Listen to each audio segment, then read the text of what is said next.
Hello दोस्तों, स्वागत है आप सभी का जीआर क्लासेस में। मेरा नाम है रवि। तो चलिए आज की वीडियो को शुरू करते हैं। और आज की वीडियो आपके लिए महत्वपूर्ण रहेगी। आने वाले एग्जाम उत्तराखंड के जितने भी हैं उन सभी के लिए वीडियो इंपॉर्टेंट रहेगी। आज हम बात करेंगे भूगोल में विश्व भूगोल, जो कि हमारा टॉपिक चल रहा है आजकल। और विश्व भूगोल में मैंने 7 से 8 क्लासेस ले ली हैं। अगर आपने वो नहीं देखे तो उनको देख लेना। महत्वपूर्ण टॉपिक हैं, जैसे कि पृथ्वी की संरचना हो गया और पृथ्वी के सारी चीज़ें हमने पृथ्वी से संबंधित देख ली हैं। महाद्वीप हमने देख लिए थे, महासागर हमने देख लिए थे, उसके साथ ही ब्रह्मांड देख लिया था, ग्रह देख लिया था हमने, सूर्य देख लिया था। ये सारी चीज़ें हैं जो कि आपके सिलेबस के अकॉर्डिंग हमारा ये सिलेबस, हमारे ये टॉपिक चल रहे हैं। आई होप आप इनको देख रहे होंगे और आपको वीडियो पसंद आ रही होगी। अगर कोई भी क्वेरीज हो आप कमेंट करके पूछ सकते हैं, या फिर टेलीग्राम चैनल ज्वाइन कर लेना। वहाँ पर आपको हर एक चीज़ डाउट आपका क्लियर कर दिया जाएगा। इसके साथ ही रीजनिंग की क्लास आपके पैरेलल में चलाई जा रही है। कोई भी स्टूडेंट जो कि रीजनिंग में कमज़ोर है और उसको रीजनिंग समझ में नहीं आती है और उत्तराखंड की तैयारी कर रहा है, और वो ये सोचता है कि यार मेरी रीजनिंग की वजह से थोड़ा बहुत जो स्कोर है वो कम हो जाता है, अगर मैं रीजनिंग अच्छी कर लेता तो शायद मेरा सिलेक्शन हो जाता या नंबर अच्छे आ जाते। अगर आप भी इस टाइप का डाउट रखते हैं अपने मन में, या फिर आपको रीजनिंग से थोड़ा सा भी डर लगता है, तो आपको अब डरने की ज़रूरत नहीं है, क्योंकि आपके जेआर क्लास के माध्यम से पैरेलल में रीजनिंग की क्लास चलाई जा रही है। 6 से 7 क्लासेस रीजनिंग की हो चुकी हैं, जिनमें हम अच्छे तरीके से हर एक लॉजिक को टाइप के माध्यम से कर रहे हैं, और पूरा जो आपका सिलेबस है उसको कंप्लीट करने की मैं कोशिश कर रहा हूँ। आई होप आप उसको देखेंगे और बिल्कुल अच्छे तरीके से अपनी तैयारी करेंगे। इसके साथ ही हिंदी की क्लास आपकी चल रही है पैरेलल में। हिंदी में हमने बहुत सारे टॉपिक कर लिए, जैसे भाषा वाला टॉपिक कर लिया है, और भाषा के साथ साथ हमने देवनागरी लिपि वाला टॉपिक कर लिया है, पत्र लेखन हमने कंप्लीट कर लिया है, और जनसंचार वाला जो टॉपिक है उसमें हम एक आध टॉपिक और बच रखा था, उसको भी हम कंप्लीट कर लेंगे। फिर हम कुछ और चीज़ें देखेंगे हिंदी में। तो चलिए आज की वीडियो को हम शुरू करते हैं, विश्व भूगोल। और विश्व भूगोल में हम देखेंगे आज, विश्व भूगोल में हम देखेंगे पर्वत। पर्वतों के बारे में तो आपने देखा ही होगा, सुना ही होगा कि आपके आसपास सभी उत्तराखंड वासी पर्वतों को देखते रहते हैं हर हमेशा, चाहे वो हिमालय पर्वतमाला हो या फिर आपके आसपास की छोटी छोटी पहाड़ियाँ हों। तो हर किसी ने ये पहाड़ पर्वत देखे हैं, और आज हम देखेंगे कि ये पर्वत जो हैं इनका निर्माण किस प्रकार से हुआ होगा, और कौन कौन से पर्वत हैं, उनके बारे में क्या क्या चीज़ें हैं जो कि आपके एग्जाम में पूछी जाती हैं, वो चीज़ें हम यहाँ पर से देखने वाले हैं। माउंटेन हम आज पढ़ेंगे। माउंटेन, अगर हम इनकी उत्पत्ति, पर्वत की उत्पत्ति देखें, इनकी उत्पत्ति किस प्रकार से हुई होगी, तो इसके संबंध में यहाँ पर कुछ सिद्धांत हैं। पहला है भूसन्निधि का सिद्धांत, भूसन्निधि का सिद्धांत है। दूसरा है प्लेट विवर्तनिक सिद्धांत।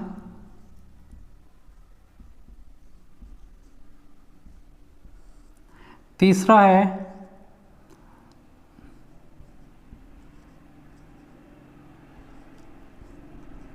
संवहन तरंग का सिद्धांत, और चौथा है महाद्वीपीय विस्थापन का सिद्धांत।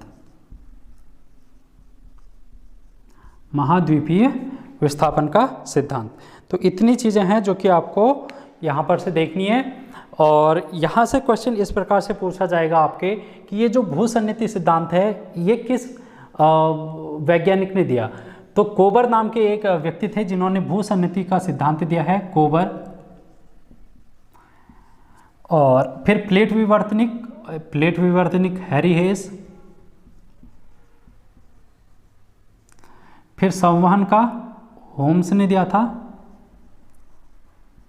और अगर महाद्वीपीय विस्थापन की बात करें, ये वेगनर ने दिया है, वेगनर। देखो हमने जब महाद्वीप पढ़ रहे थे, हम महाद्वीप का जो पहला टॉपिक था, महाद्वीपों की उत्पत्ति हम देख रहे थे, तो उस समय हमने क्या देखे थे, सिद्धांत देखे, जिसमें हमने महाद्वीपीय विस्थापन का सिद्धांत देखा था, प्लेट विवर्तनिक सिद्धांत देखा था। तो 2 सिद्धांत हमने पहले पढ़े हैं, और इन सिद्धांतों को हम डिटेल में ज़्यादा देखेंगे नहीं, क्योंकि यहाँ से क्वेश्चन नहीं बनता है, लेकिन थोड़ा सा समझ लेते हैं कि ये है क्या। जैसे कि भूसन्निधि सिद्धांत क्या कहता है, जैसे ये हमारा क्या है, इंडिया है, ये इंडिया का नीचे वाला हिस्सा है।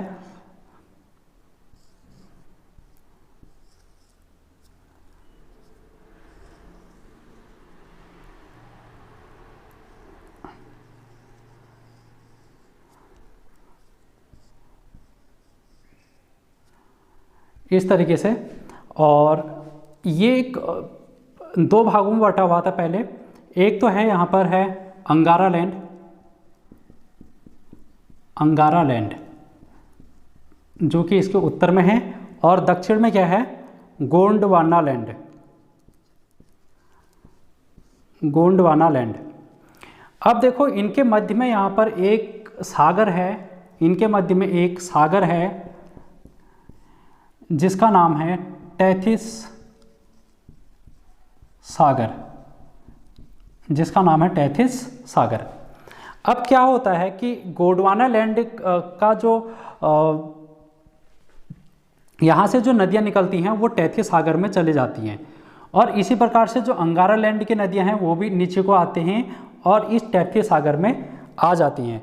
तो जब ये दोनों नदियाँ इस टेथिस सागर में आती हैं अंगारा लैंड और गोंडवाना लैंड से, तो ये अपने साथ एक गाद लेके आती है जिसमें कि बहुत सारे आपके जीवाश्म हो सकते हैं, पेड़ पौधे हो सकते हैं, या छोटे छोटे पत्थर कंकड़, ये सारी चीज़ें लेके आती हैं और इस टेथिस सागर में जमा कर देती हैं। अब जमा करने से क्या होता है, ये इस प्रकार का एक संरचना बन जाती है, ये इस प्रकार की एक संरचना बन जाती है जिसमें कि यहाँ से भी गाद आ रहा है, यहाँ से भी गाद आ रहा है, और ये इस प्रकार से ये गाद भर जाता है इसमें। अब जैसे ही गाद भर जाता है तो इसका अवतलन होने लगता है और इसके जो किनारे हैं वो सिकुड़ने लगते हैं। अब जैसे ये किनारे सिकुड़ने लगते हैं, गाद भरता जाएगा, इसके जो एक दोनों किनारे हैं ये ऊपर उठने लग जाते हैं, यहाँ पर से इस प्रकार ये किनारे ऊपर उठने लग जाते हैं और बीच में इसका ये वाला भाग पठार बन जाता है। तो ये जो उठे वाले भाग हैं, ये उठे वाले भाग ही क्या कहलाते हैं, पर्वत कहलाते हैं। इस प्रकार से ये भूसन्निधि सिद्धांत कोबर ने दिया था। और यहाँ पर तो बनता है हिमालय, ये हिमालय बनता है, और यहाँ पर बनता है क्युनलुन पर्वत, क्युनलुन पर्वत, क्युनलुग पर्वत भी बोलते हैं इसको। और इनके मध्य में यहाँ पर बनता है तिब्बत का पठार, यहाँ पर क्या बनता है, तिब्बत का पठार बनता है, और जो कि हमारे हिमालय उत्तर में है उसकी यहाँ पर निर्माण का ये सिद्धांत है, जो कि भूसन्निधि सिद्धांत हमने कोबर का देखा। इसी प्रकार ये प्लेट विवर्तनिक सिद्धांत भी क्या कहता है कि हमारे जो प्लेटें हैं, हमने प्लेट पढ़ी थी, 6 प्रकार की प्लेटें देखी थी, तो इनके नीचे क्या है, हमारी पृथ्वी के नीचे से प्लेटें हैं, और यहाँ पर 2 प्लेटें जब आपस में आती हैं तो क्या करती हैं, एक दूसरे को टकराती हैं। अब टकराने से क्या होता है, इसका एक भाग ऊपर को उड़ जाता है जिसको हम कहते हैं पर्वत। तो ये प्लेट विवर्तनिक सिद्धांत था। महाद्वीपीय विस्थापन सिद्धांत वैगनर का भी हमने पढ़ा था कि पहले एक पैंजिया नामक एक पूरा भूखंड था जो कि टूटने के बाद विस्तारित होने लगा, जिनसे महाद्वीप बने और महाद्वीपों में ही पर्वतों का निर्माण होने लगा। इस प्रकार से हमने ये थोड़ा सा इसका ओवरव्यू देखा, लेकिन इनके सिद्धांत क्या हैं ये आपका मेंस का टॉपिक बन जाता है, यहाँ पर आपसे नहीं पूछा जाता, इसलिए हमको इसमें ज़्यादा जानने की ज़रूरत नहीं है। बस आप इसको ये समझें कि जो 4 सिद्धांत हैं वो किस व्यक्ति ने दिए हैं, यही से क्वेश्चन आपके बन जाएंगे। अब हम देखते हैं कुछ पर्वतों के बारे में। पर्वतों के बारे में हम समझने की कोशिश करते हैं और देखते हैं कि कितने टाइप के पर्वत होते हैं और वहाँ से क्या आपके क्वेश्चन बनते हैं।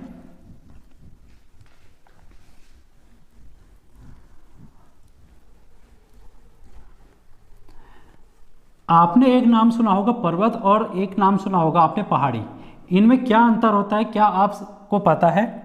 अगर नहीं पता है तो चलो देखते हैं इसको। जैसे ये क्या है, एक पर्वत है, आप सभी ने देखे होंगे इस प्रकार से, ये पर्वत है, ठीक है। अगर इनकी ऊंचाई अगर 1000 मीटर से अधिक होती है, मैं प्लस का साइन बना दे रहा हूं अधिक के लिए, अगर इनकी ऊंचाई 1000 मीटर से अधिक है तो इनको कहा जाएगा पर्वत। इनको क्या कहा जाता है, पर्वत। अगर इनकी ऊंचाई 1000 से कम है, अगर इनकी ऊंचाई 1000 से कम है, 1000 मीटर से अगर इनकी ऊंचाई क्या है, कम है, तो इनको कहा जाता है पहाड़ी। इनको क्या कहा जाता है? पहाड़ी कहा जाता है। अब ये जो पर्वत है, पर्वत का जो सर्वोच्च चोटी होगी, यानी कि इन पर्वतों में जो सर्वोच्च चोटी होगी उसको हम बोलते हैं पर्वत शिखर। उसको क्या बोलते हैं? पर्वत शिखर, माउंटेन पीक बोलते हैं। जैसे कि हमारा हिमालय जो है वो एक पर्वत है और इसकी माउंट एवरेस्ट उसका एक पर्वत शिखर है जो कि सर्वोच्चतम चोटी है हिमालय की। अब हम देखते हैं वर्गीकरण, पर्वतों का वर्गीकरण देखते हैं कि पर्वतों का वर्गीकरण कितने प्रकार का होता है, यानी कि कौन कौन से पर्वत हैं और वहाँ से क्या क्वेश्चन बनते हैं। अब हम उनको देखते हैं। यहाँ से क्वेश्चन आपके बनते हैं तो आप इसको थोड़ा सा ध्यान में रखना। पर्वतों का वर्गीकरण, अब हम वर्गीकरण देख रहे हैं। तो पर्वतों का वर्गीकरण हम देखेंगे संरचना के आधार पर। संरचना के आधार पर, संरचना के आधार पर पर्वतों का वर्गीकरण 6 प्रकार से किया जाता है, जिनमें पहला पर्वत आता है ब्लॉक पर्वत। पहला आता है ब्लॉक पर्वत, दूसरा आता है वलित पर्वत। वलित पर्वत, इसी को मोड़दार पर्वत बोला जाता है, मोड़दार पर्वत, और अंग्रेजी में इसको बोला जाता है फोल्ड माउंटेन। Fold mountain. तीसरा आता है ज्वालामुखी पर्वत, वॉल्केनो माउंटेन, और चौथा आता है गुंबदाकार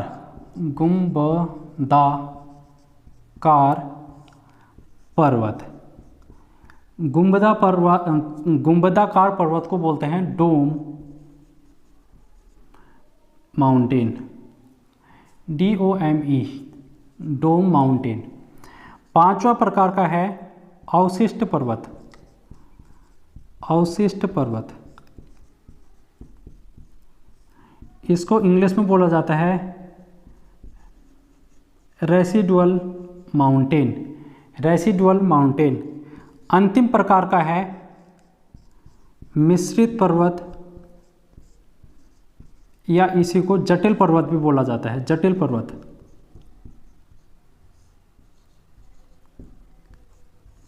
यानी कि मिक्स्ड माउंटेन, मिक्स्ड माउंटेन। इतने प्रकार के यहाँ पर आपके पर्वत हैं और इन पर्वतों से अब हम देखते हैं एक एक करके। एक एक करके हम इन सारे पर्वतों को अब डिस्क्राइब करते हैं। तो आपने आई होप इतना नोट डाउन कर लिया होगा। ब्लॉक पर्वत को इंग्लिश में भी ब्लॉक पर्वत ही कहते हैं, ब्लॉक माउंटेन। एक एक करके हम चलते हैं, अब इन पे थोड़ा सा देखते हैं क्योंकि ये इम्पोर्टेंट टॉपिक है आपका, यहाँ से क्वेश्चन बनेंगे और तो आप कर ले जाना। फिर कोई भी एग्जाम में बैठ जाओ आप, उत्तराखंड के पर्वतों से क्वेश्चन पूछे जाते हैं, कौन सा पर्वत कहाँ पर है। तो ये वीडियो आपके लिए इम्पोर्टेंट रहने वाली है आज। पहला हम देख रहे हैं वलित पर्वत। वलित पर्वत यानी कि मोड़दार पर्वत। मोड़दार पर्वत, इसी को हम बोलते हैं फोल्ड माउंटेन। Fold mountain.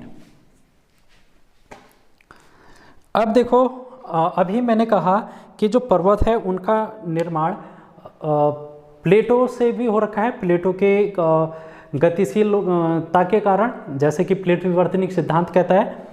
तो यहाँ पर अगर ये पृथ्वी की क्रस्ट है, ये पृथ्वी का क्रस्ट है। क्रस्ट मतलब पृथ्वी का ऊपरी भाग, पृथ्वी की परत है अगर, तो इसके नीचे से अगर मैं कुछ प्लेटें बनाऊं इस प्रकार से, ये प्लेट है जो कि इस तरफ जा रही है और ये प्लेट इस तरफ जा रही है, यहाँ से भी कोई प्लेट आ रही होगी इस प्रकार से अगर, और ये प्लेट इस तरफ आ रही है और ये प्लेटें इस तरफ आ रही हैं। क्या होगा, इन पर टकराव होगा और टकराव होने के कारण क्या होगा, कोई प्लेट ऐसी होगी जिसका घनत्व कम होगा, कोई प्लेट ऐसी होगी जिसका घनत्व अधिक होगा, किसी का घनत्व कम होगा। जो कम घनत्व वाली है वो ऊपर उठ जाएगी और जो ज़्यादा घनत्व की है वो नीचे चले जाएगी। ये देखो, जैसे एक प्लेट ये है, एक प्लेट ये आपस में इस तरीके से आएंगी, जब ये टकराएंगी तो ये क्या करेंगी, एक दूसरे के ऊपर जाने की कोशिश करेंगी। जिसका घनत्व कम होगा वो चले जाएगी ऊपर, जिसका घनत्व ज़्यादा होगा वो चले जाएगी नीचे, इस प्रकार से। और जो ऊपर जाएगी वो इस प्रकार से एक पर्वत के रूप में उठ जाएगी।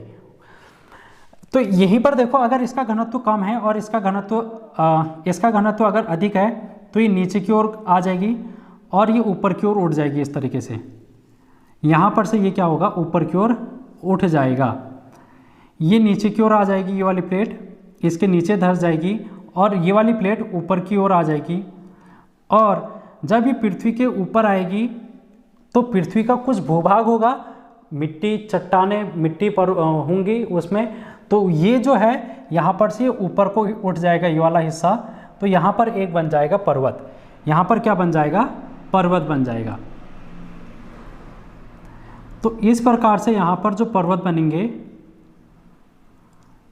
यहाँ पर जो पर्वत बनेंगे इस रेंज पर, उनको हम बोलेंगे वलित पर्वत या फिर मोड़दार पर्वत। ये मोड़ के रूप में होते हैं या फिर एक दूसरे के ऊपर चढ़े रहते हैं, जिसका के कारण हम इनको फोल्डेड माउंटेन बोलते हैं और मोड़दार पर्वत बोलते हैं। अब यहाँ पर देखो, इनके कुछ उदाहरण हैं। अब मैंने समझाने को समझा दिया है और इसकी डेफिनेशन भी इसी प्रकार से होगी। और इनके उदाहरण देखो, उदाहरण आपसे पूछा जाता है, जैसे कि आपका पहला उदाहरण है आल्प्स पर्वत। आल्प्स पर्वत, कल हमने जब इससे पहले वाली वीडियो में हमने महाद्वीप पढ़ा था तो एक बहुत बड़ा चार्ट बना के देखा था, सारे महाद्वीप देखे थे, कौन सा महाद्वीप कहाँ पर स्थित है, किस महाद्वीप में कौन सा पर्वत है वो स्थित देखा था। तो आल्प्स पर्वत कहाँ पर स्थित था, तो ये था यूरोप महाद्वीप पर। ये कहाँ था, यूरोप महाद्वीप में था। दूसरा होता है यहाँ पर हिमालय पर्वत। हिमालय पर्वत, हिमालय पर्वत देखो, यहाँ पर वलित पर्वत, एक प्रकार का वलित पर्वत है। ये क्वेश्चन आपसे बहुत बार पूछा गया है, एक बार नहीं बहुत बार। हिमालय किस प्रकार का पर्वत है, ऑप्शन में आ जाएगा वलित पर्वत, ऑप्शन में आ जाएगा अवशिष्ट पर्वत, ऑप्शन में आ जाएगा ज्वालामुखी पर्वत। तो हिमालय जो है एक वलित पर्वत है, फोल्डेड माउंटेन है या फिर मोड़दार पर्वत है, जो कि हमारे एशिया महाद्वीप पर है। एशिया महाद्वीप, ये भी इसकी अवस्थिति पूछी जाएगी तो एशिया महाद्वीप पर होगा। उसके बाद आता है यूराल पर्वत, दूसरा आता है यूराल पर्वत। यूराल पर्वत, यूराल पर्वत भी हमने देखा था कि यहाँ पर हमने एशिया महाद्वीप और यूरोप महाद्वीप दोनों के बीच की सीमा निर्धारण करता था, यानी कि यूरेशिया यूरोप और एशिया के मध्य स्थित है यूराल पर्वत, इनके बीच में एक सीमा रेखा का निर्धारण करता है। उसके बाद है रॉकी पर्वत। रॉकी पर्वत भी हमने कल देखा, रॉकी पर्वत भी कल हमने देखा था भाई। और फिर आपका आता है एंडीज पर्वत। एंडीज पर्वत, एंडीज पर्वत दक्षिणी अमेरिका का है और रॉकी पर्वत उत्तरी अमेरिका में स्थित है। इतनी चीज़ें आपको यहाँ से ध्यान में रखनी है। इन उदाहरणों को आप अच्छी तरीके से देख लें, यहाँ से क्वेश्चन अगर बनेंगे तो आप इनको कर देना।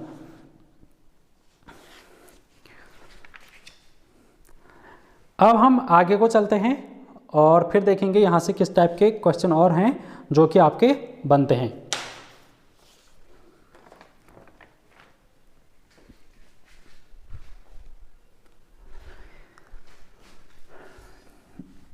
वलित पर्वत के बारे में हमने देखा, अब हम देखेंगे दूसरा ब्लॉक पर्वत। दूसरा है ब्लॉक पर्वत।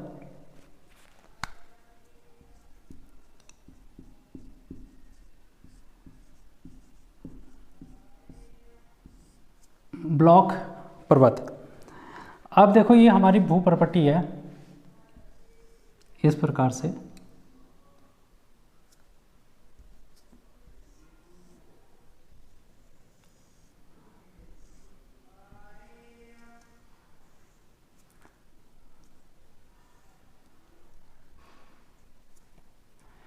ये हमारी ऊपर की भू परत है। अगर इस पर कहीं पर दरार आ जाता है या फिर चट्टानें खिसक जाती हैं या फिर भूकंप आ जाता है जिससे कि इसकी जो संरचना है वो अव्यवस्थित हो जाती है, तो इनमें दरार पड़ने से क्या होता है, इस प्रकार की अगर इसमें दरार पड़ गई, इस प्रकार की यहाँ पर भी दरार पड़ गई, तो क्या होगा, ये पृथ्वी के नीचे भी जाएगी ये वाली दरार इस प्रकार से। इस प्रकार से यहाँ पर 3 हिस्से बन गए हैं। अब पहला हिस्सा देखो ये वाला, दूसरा हिस्सा बीच वाला और तीसरा हिस्सा ये वाला, इस प्रकार से। तो इस प्रकार से 3 हिस्से बन गए हैं। तो क्या होता है, धीरे धीरे धीरे करके हजारों वर्ष का समय जब लगता है तो ये बीच वाला जो हिस्सा है वो नीचे धंसने लगता है। वो क्या होने लगता है, नीचे धंसने लगता है। और ये जो आइट साइड के हैं ये इनमें खिंचाव होने लगता है। इनमें क्या होता है, खिंचाव, यानी कि दूर भागने लगते हैं। और ये वाला पर्वत, ये वाला भाग नीचे आने लगता है। तो पहले तो ये भू प्रॉपर्टी के साथ था, अब ये थोड़ा नीचे आ जाएगा। अब ये थोड़ा क्या होगा, नीचे आ जाएगा। अब ये इस प्रकार से थोड़ा नीचे आ जाएगा भाई, देखो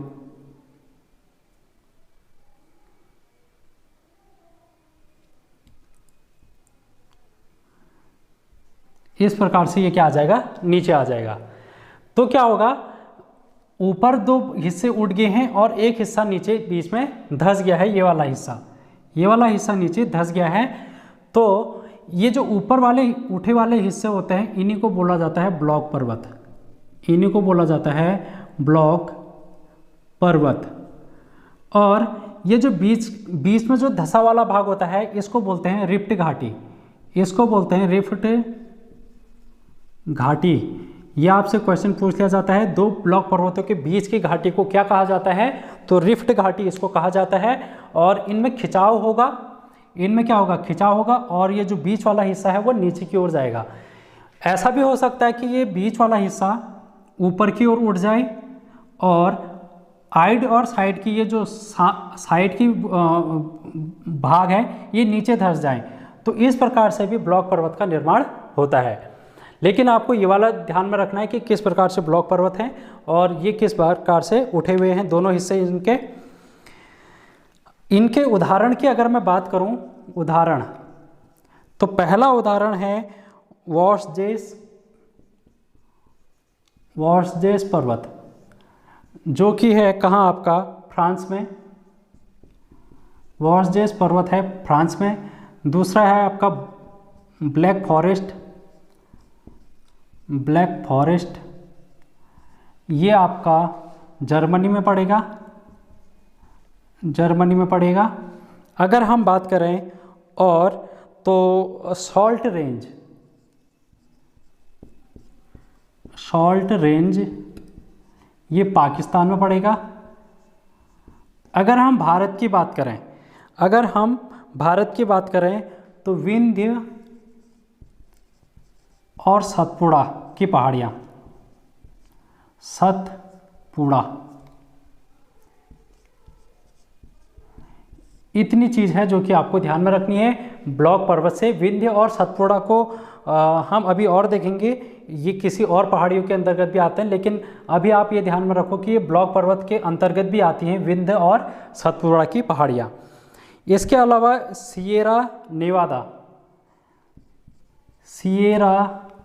नवादा, इसका नाम आपको इसलिए ध्यान में रखना है क्योंकि इसका विस्तार सबसे बड़ा है।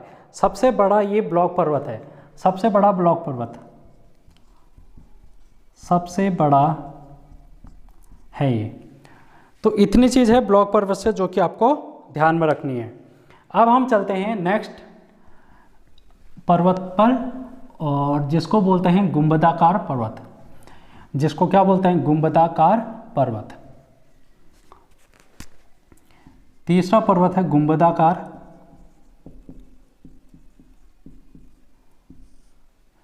गुंबदाकार पर्वत, डोम माउंटेन, इसको इंग्लिश में बोला जाता है डोम माउंटेन। अब देखो ये हमारी पृथ्वी है, ये पृथ्वी की क्रस्ट है, परत है ऊपरी, इसके नीचे से लावा इस प्रकार से है, मैग्मा है। जब ये लावा का उद्गार होता है, जब ये लावा सक्रिय हो जाता है नीचे, तो ज्वालामुखी जब फटने लग जाता है तो ये पृथ्वी की ओर आता है। जब पृथ्वी की ओर इस प्रकार से आएगा, इस प्रकार से पृथ्वी की ओर आने की कोशिश करेगा जब, और एक प्रेशर से आएगा, ये ऊपर को प्रेशर लगा के आएगा, तो इस पृथ्वी का जहाँ पर ये टकराएगा वो वाला हिस्सा ऊपर उठ जाएगा, वाला हिस्सा क्या होगा, इस प्रकार से ऊपर उठ जाएगा। लेकिन ये ज़्यादा ऊपर नहीं उठ पाता, क्योंकि इसमें जो प्रेशर है वो उतना ज़्यादा नहीं है, अभी ज्वालामुखी में उतना सक्रिय ज्वालामुखी नहीं है कि ये पृथ्वी को फाड़ के बाहर आ जाए। तो क्या होता है कि ये पृथ्वी को सिर्फ एक गुंबदाकार रूप दे देता है, पृथ्वी की क्रस्ट को गुंबदाकार रूप देने का काम करता है, इसी को बोलते हैं। तो इस प्रकार के जो पर्वत बनते हैं उन्हीं को हम बोलते हैं गुंबदाकार पर्वत, उन्हीं को क्या बोलते हैं, गुंबदाकार पर्वत। अब यहाँ पर से अगर आपसे उदाहरण पूछ लिया जाएगा, उदाहरण, तो उदाहरण में आपका आएगा ब्लैक हिल्स, और दूसरा उदाहरण है आपका बिग हॉर्न्स। ये दोनों ही पर्वत आपको USA में देखने को मिलेंगे, संयुक्त राज्य अमेरिका में ये देखने को मिलेंगे गुंबदाकार पर्वत। तो इस प्रकार से आपका ये गुंबदाकार भी होता है कंप्लीट। यहाँ से उदाहरण आपसे पूछ लिया जाएगा ब्लैक हिल्स किस प्रकार के पर्वत हैं, तो आप बोलेंगे गुंबदाकार पर्वत हैं, गुंबदाकार पर्वत। अगला हम टाइप देखते हैं पर्वतों में, जिसको बोला जाता है मिश्रित पर्वत, इनको बोला जाता है मिश्रित पर्वत।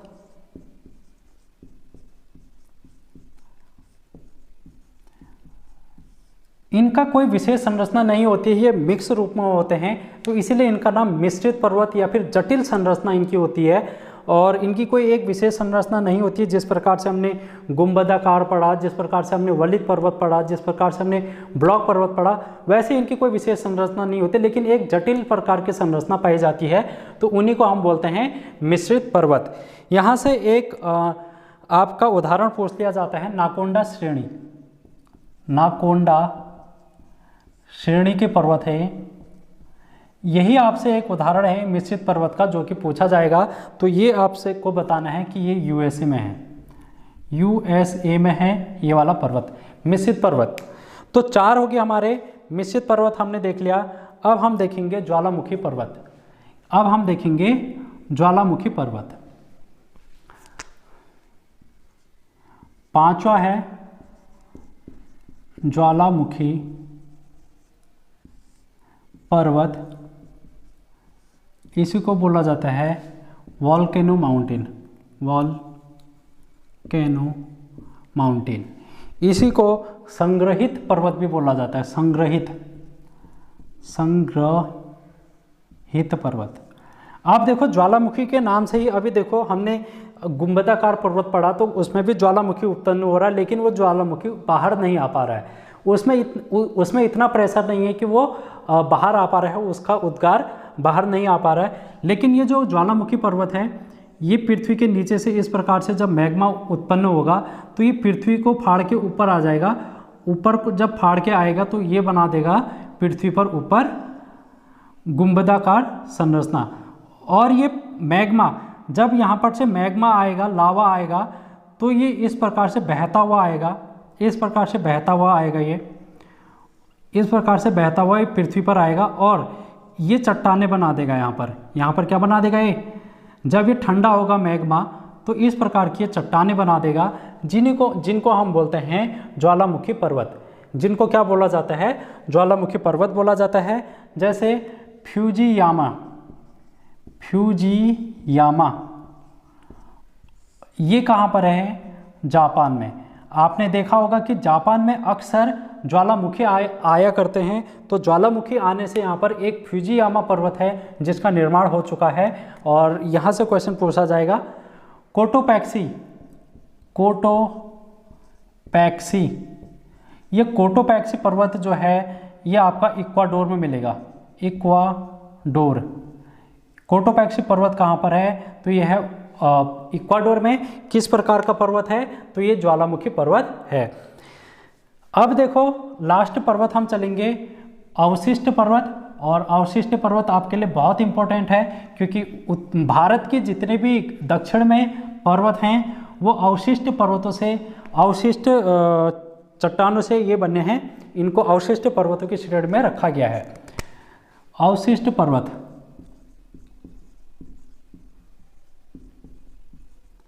इनको इंग्लिश में बोला जाता है रेसिडुअल माउंटेन। रेसिडुअल माउंटेन, ये छठा टाइप है, लास्ट। अब देखो कोई पर्वत है, अगर लाखों वर्ष के बाद क्या होगा, वहाँ पर मौसम की परिवर्तन होगा, मौसम परिवर्तन होगा, समुद्र की धाराओं का परिवर्तन होगा, हवाओं का परिवर्तन होगा। जिस प्रकार करोड़ों वर्ष इस प्रकार लग जाते हैं, तो क्या होगा, कोई ना कोई एक भू संरचना है उसमें अंतर जरूर आएगा। जैसे कि नदियाँ ही हैं, नदियाँ क्या करेंगी, जब पानी से अपना बहाव लेके जाएंगी तो किसी घाटी को वो संकरी करती जाएंगी। इसी प्रकार यहाँ पर जो हजारों लाखों वर्ष के उपरांत जिन पर्वतों का निर्माण हो रखा है मौसम के परिवर्तन से, उन्हीं को हम बोलते हैं अवशिष्ट पर्वत। अवशिष्ट का मतलब है बचा हुआ, यानी कि पहले जो भूभाग था उनका बचा हुआ जो भाग है अब वही अवशिष्ट पर्वत है, जो कि मौसम के परिवर्तन के होने से ये पर्वत बनते हैं। इनके उदाहरण आपसे अगर पूछ लिया जाएगा, उदाहरण इनके पूछ लिया जाएगा तो अरावली पर्वत, अरावली पर्वत हो गया भारत का। ये कहाँ पर है? ये आपका राजस्थान वाले क्षेत्र पर देखने को मिलेगा, और अरावली पर्वत भारत में है। विंध्य पर्वत भी है यहाँ पर, अभी हमने पढ़ा था विंध्य पर्वत। तो विंध्य पर्वत अगर आपसे पूछ लिया जाएगा तो अवशिष्ट पर्वत में सबसे पहले इसका नाम आएगा। ये आपको ध्यान में रखना है कि अवशिष्ट पर्वत में इसका नाम पहले आएगा। विंध्य पर्वत हो गया, उसके अलावा आपका अरावली, विंध्य पर्वत और सतपुड़ा, सतपुड़ा पर्वत हो गया। महादेव की पहाड़ी हो गई, महादेव की पहाड़ी होगी। पश्चिमी घाट हो गया आपका, पश्चिमी घाट, पूर्वी घाट, पश्चिमी घाट, पूर्वी घाट, ये सारे क्या हैं, एक अवशिष्ट पर्वत के उदाहरण हैं।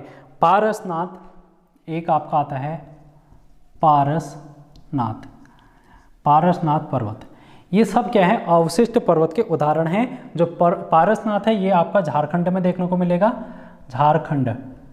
पारसनाथ की पहाड़ियाँ कहाँ पर पाई जाती हैं? झारखंड में पाई जाती हैं। विंध्य ये आपका मध्य भारत में पाया जाता है, सतपुड़ा भी मध्य भारत में।